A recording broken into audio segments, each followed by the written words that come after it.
இருந்து இறைவன் இருக்கின்றானா, இந்த பிரபஞ்சம் இறைவனால் படைக்கப்பட்டதா தானாக உருவாகியதா என்ற தலைப்பின் கீழே நாம் விவாதித்துக் கொண்டிருக்கிறோம். முதலிலே ஒரு அடிப்படையான விஷயத்தை பார்வையாளர் இருக்கிறவங்க அவங்களுக்குள்ளதான் பேசிக்கிற கூடாது. என்னங்க எல்லாரும் சொல்லிக்கிறேன், இந்த விதி உங்களுக்கு தெரியல, உங்களுக்குள்ள பேசிக்கொள்ள கூடாது யாருமே. அப்ப இந்த விவாதத்தை பொறுத்த வரைக்கும் இந்த கடவுள் மறுப்பு அமைப்பின் சார்பாக வந்திருக்கக்கூடியவர்கள் எந்த ஒரு பகுத்தறிவு எல்லைக்குள்ள நின்று விவாதிக்கவில்லை. இதுதான் முக்கியமான அடிப்படை. அவங்களுக்கு பகுத்தறிவு உண்டாலும் என்னன்னு தெரியல, கடவுள் மறுப்புங்கிற ஒரு தவறான கொள்கையை மனசுல வைத்துக் கொண்டு பகுத்தறிவுக்கு வெளியே நின்று கொண்டுதான் கடவுளை மறுத்து கொண்டிருக்கிறார்கள். அவங்க எடுத்து வச்ச அந்த முந்தின அமர்வுல எடுத்து வச்ச வாதங்கள் ஒன்னொன்னையா சொல்லி அதுல என்னவாவது பகுத்தறிவு இருக்குதா, ஒரு பகுத்தறிவு உள்ளவர்கள் கேட்கிற கேள்வியைத்தான் அவர்கள் கேட்டிருக்கிறார்களா என்பதை நான் ஆதாரத்தோடு ஒன்னொன்னா நிரூபிப்பேன். முதலாவதாக இந்த விவாதத்தை பொறுத்த வரைக்கும் 4 தலைப்புகளாக நாங்கள் விவாதத்தை வகைப்படுத்தி இருக்கிறோம். ஒப்பந்தம் இருக்கிறது. அந்த ஒப்பந்தத்தில் என்ன இருக்குன்னு கேட்டா, முதல் தலைப்பு கடவுள் இருக்கிறானா இல்லையா, இதுதான் தலைப்பு. அதே நேரத்தில் கடவுள் ஏன் ஏழையை படைத்தார், கடவுள் ஏன் வறுமையை படைத்தார், கடவுள் ஏன் கஷ்டத்தை கொடுத்தார் என்ற மாதிரி எல்லாம் உங்களுக்கு சந்தேகம் இருக்குமே, ஆனால் அதுக்கு ஒரு தலைப்பு வச்சிருக்கிறோம். 4 தலைப்புகள்ல அது ஒரு தலைப்பும் இருக்கிறது. அப்ப முதல்ல நீங்க எதுக்காக இதை வச்சோம் தெரியுமா, நீங்க கடவுள் இருக்கிறாராங்கிற டாபிக்ல இருந்து டைவர்ட் ஆகி நீங்க அந்த தலைப்புக்கு சம்பந்தம் இல்லாத கேள்விகளை கேட்க கூடாது என்பதற்கு தான் அந்த தலைப்பை தனியா வச்சு இருக்கிறோம். ஆனா அவங்க என்ன பண்ணாங்க தெரியுமா, கடவுள் இல்லைன்னு சொல்ல வந்தவங்க கடவுள் இருப்பாரையானால் ஏன் வறுமை இருக்கிறது, கடவுள் இருப்பாரையானால் ஏன் கொள்ளை நடக்கிறது, கடவுள் இருப்பாரையானால் இது பகுத்தறிவான வாதமா? அப்ப முதல்ல கடவுள் இருக்கிறானாங்கிற தலைப்புல அதுக்குரிய காரண காரியங்களை முன் வச்சு சொல்லணும். இதான விவாதம், இதான பகுத்தறிவு.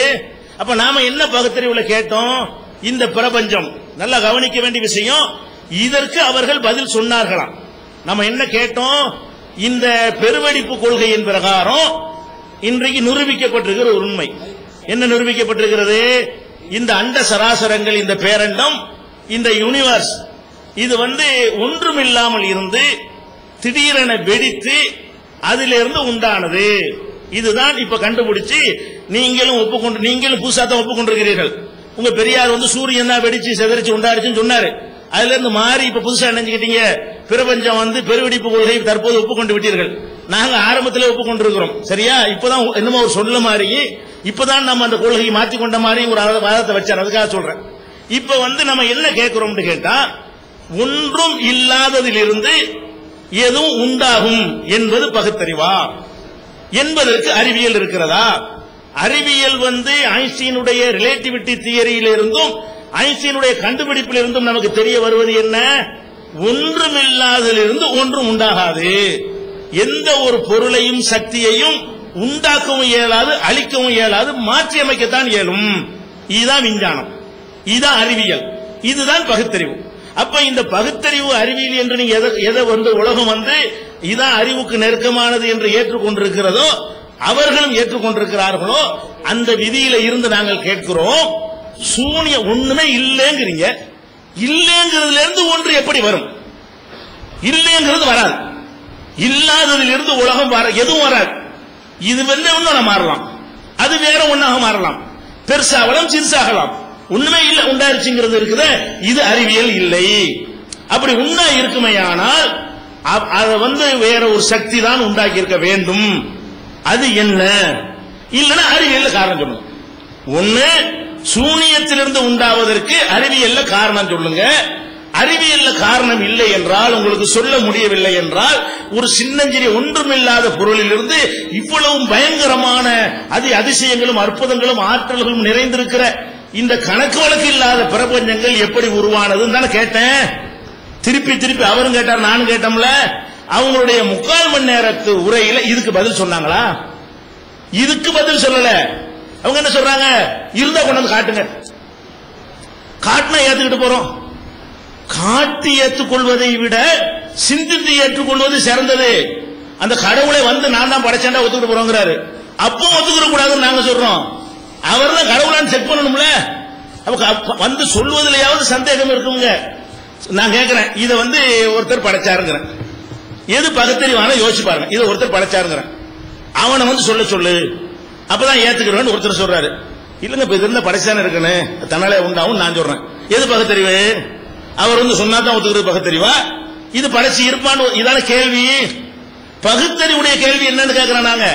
நீங்கள் ஊட்டப்பட்ட ஒரு குருட்டு பக்தியை பகுத்தறிவு நினைத்துக் கொண்டு கேட்கிறீர்களே தவிர பகுத்து உணர்கிற அறிவு பிரகாரம் எந்த கேள்வி பகுத்தறிவானது? அப்ப ஒண்ணும் இல்லாதது எப்படி உண்டாகும்? கேள்வி என்ன? இது ஒரு பொருள் இருக்குது, இருக்கிற படைக்கிற விஷயம் வேற.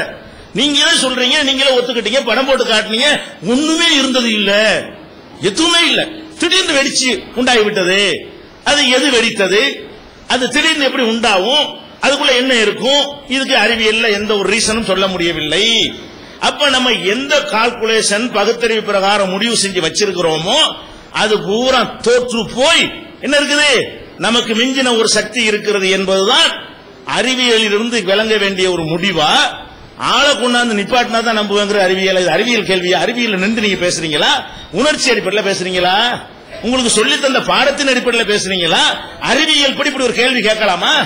வாழ்க்கையில் உங்கள்ட்ட ஒரு அந்த மாதிரி கேள்வி கேட்ட அறிவியல் ஒத்துக்குருவீங்களா? தாமஸ் ஆல்வா கரண்ட் கண்டுபிடிச்சார், நீங்க தான் சொன்னீங்க. தாமஸ் ஆல்வா சொல்ல சொல்லு நாங்க கேட்டோமா? அது பகுத்தறிவா? அப்ப கண்டுபிடிச்சானு என்று சொன்னால் கண்டு இருந்தா கண்டுபிடிச்சுதான் ஆகணும், அதுக்காக சொல்றது. அப்ப இந்த கேள்வியை அவங்க என்ன செய்யறாங்க, நம்ம என்ன கேட்கிறோங்கிறதையே மறந்துட்டு அல்லது மறைச்சிட்டு, ஆகா இவ்வளவு நாள நம்ம சொல்லிக் கொண்ட வாதம் அடிபட்டு போயிருச்சுன்னு சொன்னா நம்ம பகுத்தறிவாளர்னு தூக்கி வச்ச இமேஜ் எல்லாம் போயிருமே என்பதற்காக வேண்டி வலிந்துதானே நீங்க சொல்றீங்க. அதனாலதான் 3/4 மணி நேரத்தையும் பயனற்றதுக்கு செலவு பண்ணீங்க. 3/4 மணி நேரம் என்னென்னலாம் யூஸ் பண்ணாங்க நான் சொல்றேன் பட்டியல. இந்த வாதத்துக்கு தலைப்புல ஒருத்தனுக்கு நேரம் பத்தலன்னு சொல்லி கொண்டிருக்கிறோம். அவங்க என்ன பண்றாங்க, 3/4 மணி நேரத்தையும் இந்த கேள்விகளுக்கு பதில் சொல்லாட்டாலும் பரவாயில்ல, நேரம் இல்லைங்களாம். இந்த தலைப்புக்கு அறவே சம்பந்தம் இல்லாத எத்தனை விஷயங்களை நேரம் போக்குவதற்காக சொன்னார்கள் என்று சொன்னால் அதுல என்னென்னலாம் சொன்னாங்க நான் பின்னாடி பட்டியல் போடுவேன். இதுல என்ன இந்த விவாதத்துக்கு என்ன சம்பந்தம் ஒண்ணுனா கேட்பேன், உங்களுக்கே தெரியும். அப்ப இதுதான் பாயிண்ட். அப்ப ஒண்ணுமில்லாதிலிருந்து படைக்கப்பட்டது என்பது அறிவியல், ஒண்ணுமில்லாதிலிருந்து படைக்க முடியாது என்பதும் அறிவியல், ஒண்ணுமில்லாதிலிருந்து ஒன்று உண்டாகாது என்பதும் தான் அறிவியல். அப்ப அறிவியலை கணக்கு பண்ணி லாஜிக் எங்க பயன்படுத்தணுமே தவிர அறிவியல் கடவுள் இருக்குன்னு சொல்லாது, இல்லைன்னு சொல்லாது. அறிவியலை வச்சு நம்ம சிந்திக்கணும், அறிவியலை வச்சு நம்ம ஆய்வு பண்ணணும். ஆமா ஒண்ணுமில்ல அப்படி உண்டாகும். அதே மாதிரி இதை கேட்ட நீங்க பதில் கேட்டதை தான் ரிப்பீட் பண்றேன். ரெண்டாவது கேட்டேன், இந்த பிரபஞ்சம் ஒரு தடவை வெடிச்சு செதறினது அப்படின்னு விஞ்ஞானிகள் சொல்றாங்க. செதறி எப்படி போய்கொண்டே இருக்கிறது அப்படின்னு சொல்றாங்க.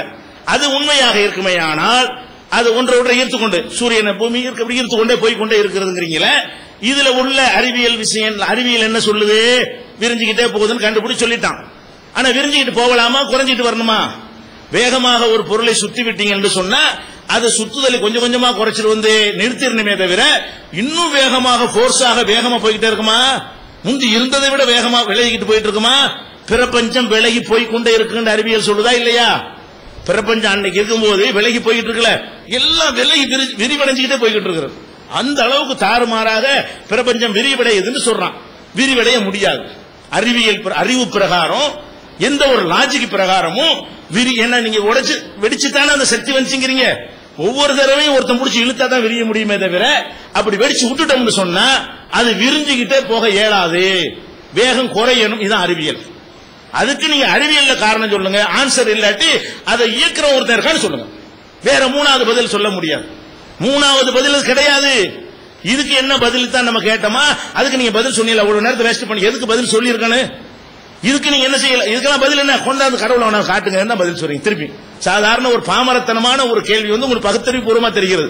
செஞ்சவனை கொண்டாந்து காட்டினா தான் நம்புவேன் என்பது அப்ப இது பகுத்தறிவே கிடையாது. என்ன சொல்ல போனா இது சும்மா சாதாரண பொதுமக்கள் கேட்கக்கூடிய ஒரு கேள்விதான். அப்ப பொதுமக்கள் கேள்வியை நீங்க பகுத்தறிவு சொல்லி போர்வை போத்தி கொண்டு சொல்றீங்க என்று கேட்டனே, அதுக்கு என்ன பதில் சொன்னீங்க?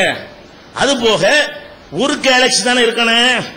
வெடிச்சு செதறி இருந்தால் அந்த செதறி ஒரு மையப்பகுதியை வைத்துக் கொண்டு ஒன்றை ஒன்று ஈர்த்து பிடிப்பதாக இருந்தால் இந்த யூனிவர்ஸ் முழுவதும் ஒரே ஒரு கேலக்சி தான் இருக்க வேண்டும். ஒரு கேலக்சியா இருக்கிறது இந்த சூரியனை மையமாக வைத்து சூரியனால் ஈர்க்கப்படக்கூடிய ஒரு கேலக்சி தனியா இருக்கிறது. இந்த சூரியன் மாதிரி 1,00,000 கோடி சூரியன்கள் இருக்கிறது. இந்த ஒரு சூரியன் மாத்திரமல்ல, 1,00,000 கோடி சூரியன்கள் இதே மாதிரி பூமி, சுக்கிரன், செவ்வாழன் மாதிரி இது மாதிரி எக்கச்சக்கமான கோள்களை இழுத்து பிடித்துக் கொண்டு அவை தனக்கென ஒரு கேலக்சியை உருவாக்கி கொண்டு இந்த யூனிவர்ஸ்ல இருக்குன்னு சொல்றானே, இது ஒன்று வெடித்து செதறி இருந்து அதனுடைய இயல்பிலேயே விட்டு இருந்தால் இப்படி நடக்குமா? இயல்பை மீறி எவனோ ஒருத்தன் செய்யறதுனால வருதா? அதுவே உடைஞ்சால் எப்படி நடக்குமோ அப்படி இருக்குதா? இன்னொருத்தன் உட்கார்ந்துட்டு என்னமோ பண்ணுனா நடக்குமே, அவர் என்ன செய்றாரு? உடைச்சான் போயிட்டு அவர் என்ன செஞ்சிட்டு இருக்காருன்னு கேக்குறாங்க. இதைத்தான் செஞ்சுட்டு இருக்கிறாரு.